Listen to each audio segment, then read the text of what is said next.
നമസ്കാരം. അയോധ്യ ശ്രീരാമക്ഷേത്രത്തിലെ പ്രാണപ്രതിഷ്ഠയ്ക്കൊരുങ്ങുകയാണ് രാജ്യം. വീണ്ടെടുക്കുന്ന സ്വാഭിമാനത്തിന്റെയും സംസ്കാരത്തിന്റെയും പ്രതീകമായി അയോധ്യയിൽ ശ്രീരാമ മന്ദിരം ഉയരുമ്പോൾ ക്ഷേത്ര നിർമ്മാണത്തിൽ പങ്കാളിയാകുന്നവരെ സംബന്ധിച്ച് അതൊരു ജന്മസുകൃതമാണ്. അങ്ങനെ ഒരു വ്യക്തിയെയാണ് അയോധ്യയിൽ തത്വമയി ന്യൂസ് സംഘം കഴിഞ്ഞ ദിവസം പരിചയപ്പെട്ടത്. ഹൈദരാബാദിൽ അനുരാധ ടിമ്പേഴ്സ് എന്ന പേരിൽ തടി ഉൽപ്പന്നങ്ങൾ നിർമ്മിക്കുന്ന സ്ഥാപനത്തിന്റെ ഉടമ ശരത് ബാബു. ശ്രീരാമക്ഷേത്രത്തിന്റെയും ചുറ്റുമുള്ള കോംപ്ലക്സിന്റെയും വാതിലുകൾ നിർമ്മിക്കാനുള്ള ദൗത്യമാണ് ശരത് ബാബുവും സംഘവും ഏറ്റെടുത്ത് നടപ്പാക്കുന്നത്. നിർമ്മാണത്തിനായി അയോധ്യയിൽ തന്നെ ഒരു താൽക്കാലിക ഫാക്ടറി സ്ഥാപിച്ചാണ് അദ്ദേഹവും സംഘവും ക്ഷേത്ര നിർമ്മാണത്തിൽ പങ്കാളികളാകുന്നത്. ശരത് ബാബുവുമായി തത്വമയുടെ പ്രത്യേക സംഘം അയോധ്യയിൽ നടത്തിയ കൂടിക്കാഴ്ചയിലേക്ക്. ഞാനിപ്പോൾ അയോധ്യയിലാണുള്ളത്. 22-ാം തീയതി രാമജന്മഭൂമിയുടെ പ്രാണപ്രതിഷ്ഠ നമ്മുടെ പ്രധാനമന്ത്രി നിർവഹിക്കുകയാണ്. ഇന്ന് വളരെ പ്രത്യേകതയുള്ള ഒരു വ്യക്തിയുമായിട്ടാണ് ഞാനിപ്പോൾ ഉള്ളത്.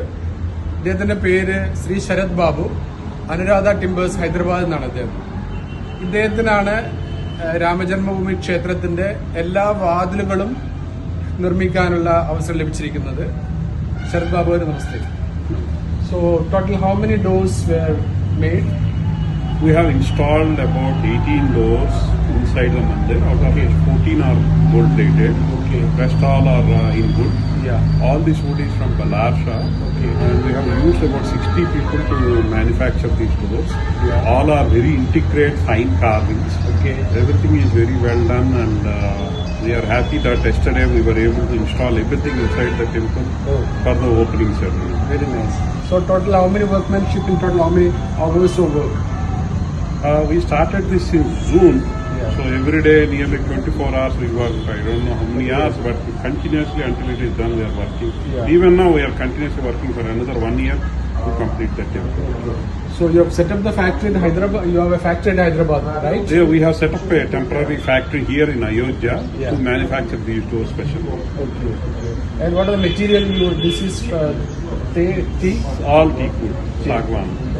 And what are the speciality of each door apart from the other temple constructions, doors? Or For Ayodhya, we have made it in such a way that the quality is extremely high. We have made sure that the wood which is used is extremely high quality, and the door should last long, nearly for 1,000 years. Because we never used any steel or iron screws inside the doors.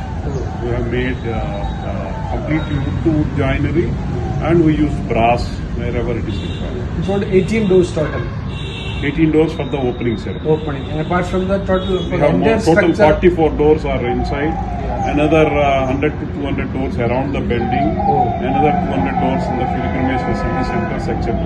So we're making a lot of doors. It's very nice. Ayodhya ശ്രീരാമക്ഷേത്രത്തിൽ 18 വാതിലുകളാണ് ആദ്യം ഒരുങ്ങുന്നത്. പിന്നീട് ക്ഷേത്ര സമുച്ചയത്തിലും ചുറ്റിലുമായി ഏതാണ്ട് 400ഓളം വാതിലുകളാണ് നിർമ്മിക്കുക. Web desk Tatwamayi news. Diganta resort, Ahmedabad, Gujarat.